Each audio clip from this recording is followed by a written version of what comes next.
to any race. Yeah, like, good point. Yeah, that's just the look. He's twice the man. I am. So Tomac, look, he leaves his longtime home at Cowie where he could have stayed.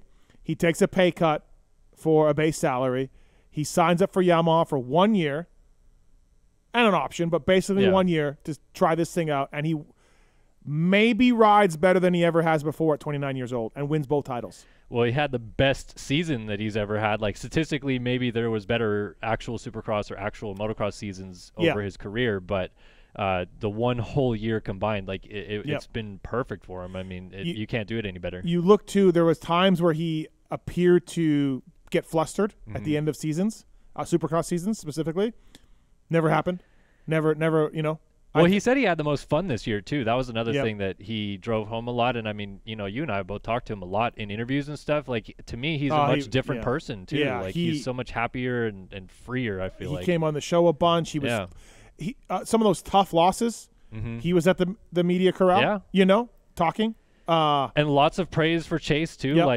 Wasn't about himself. It was very much like, dude, Chase is ripping as well. He was a different dude, for sure. And Sexton pushed him harder than anybody else has in his title. So what a season, and what just a picture-perfect moto. Now, JT was disputing this on the race review, but second moto, Anderson got the start and was leading. And look, Anderson's the one guy that has beaten those two guys this year. Right. You know, not always straight up, but sometimes. And I was like, oh, shit. Like, Sexton's going faster than Tomac. Sexton's going to go by Eli. Eli's going to let him go. Like, no, not even going to battle him. And then if Sexton gets Anderson and Eli can't get Anderson, holy shit. I did think that for a few laps because Anderson was ripping. Yeah, I mean, I thought the same thing. And well, JT's going to call you an idiot. Yeah, so, exactly. But, I mean, you know, we talked to Eli after the race. You talked to Eli.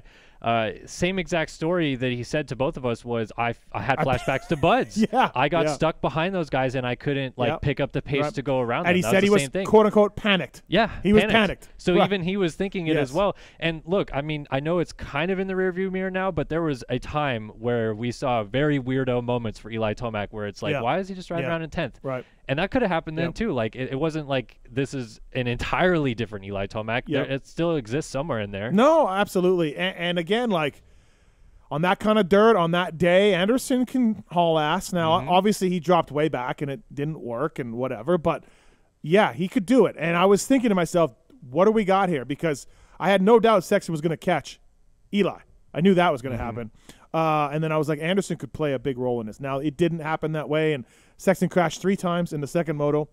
So he was hauling ass, too.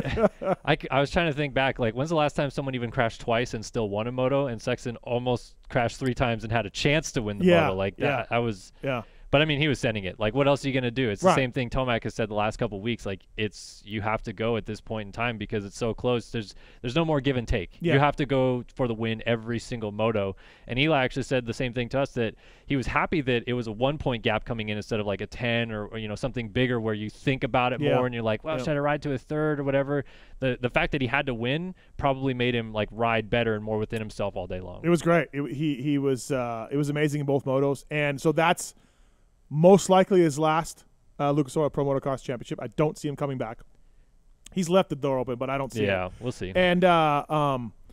And then he won his first one, and he won his last one. That's really cool. I didn't really put that together until they did in the broadcast. But yeah, crazy bookend to the careers. Right? That's for I mean, sure. Nobody wins their first one. Like what James did and Eli did. And I mean, not necessarily everybody wins their last one either. Like it's pretty rare that we see guys go out on top to begin with, but then you know to win their last moto too. Like oftentimes, like with Ricky or whoever leaves, you know, Dungeon his last Supercross race until he retired or unretired, I should say. You know, what did he got 4th in that Supercross race or 3rd or whatever? Like he didn't win it. Like he didn't go out on top, but Eli does. So it's pretty cool.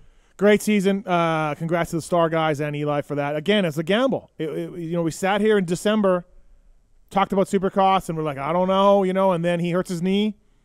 And for outdoors, I was one of the guys saying, like, dude, I don't know about that knee. If he just puts it down in the wrong spot, all his rest of healing is gone, and he's back to square one. And he didn't ride that much coming into Paula because of the knee. Paula went Not great, whatever, right? And then that was it. And then we never heard about the knee again, and he just started crushing it. He won 9 motos in a row in the middle of the season at one point.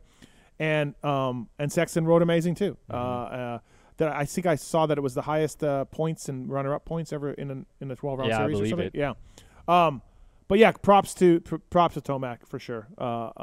What a day, what a ride, and 2 in a row for Star with Dylan Ferrandis last year too. You know? Yeah, suddenly Blue Crew, man, they've come on strong these last couple of years. It's quite the turnaround. The 2023 was there too. It was at Paula. Yep. God, it looks good. It's so skinny. It's so skinny. Do you sit on it? I haven't sat on it yet, but I did get closer to it. Yeah, it's like Honda-ish. It's gonna be nimble. Oh, throw that thing around. You think Tomac's going to do, think he did well this year. Just wait. Kellen Brower brought to you by Decal Works. Over 30 years in the industry, Decal Works has led the industry in quality and customer service by offering the best custom motocross graphics around.